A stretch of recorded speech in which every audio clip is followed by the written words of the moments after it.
প্রিয় দেশবাসী, দেশের একটা ক্রান্তি লগ্নে শোকাবহ অবস্থায় আপনাদের সামনে এসেছি।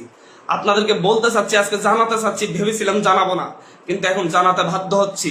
আমরা বৈষম্য বিরোধী ছাত্র আন্দোলনের পক্ষ থেকে স্পষ্ট ঘোষণা করতেছি, আগামী কালকে সারা দেশে প্রতিটা পাড়া মহল্লায় প্রতিটা জায়গায় বিক্ষোভ কর্মসূচি পালিত হবে।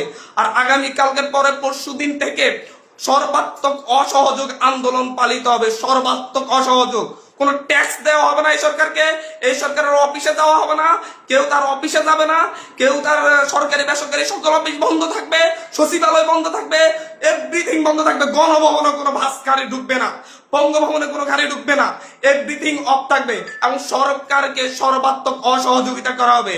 কেউ ট্যাক্স দিবেন না, প্রয়োজন বিদ্যুৎ বিল দেওয়া যাবে না, গ্যাস বিল দেওয়া যাবে না, প্রয়োজনে কাঠে রান্না করা হবে, প্রয়োজনে প্রত্যেকে প্রয়োজনে মোমবাতি জ্বালানো হবে। তারপরে যদি বিদ্যুৎ চলে যায়, যদি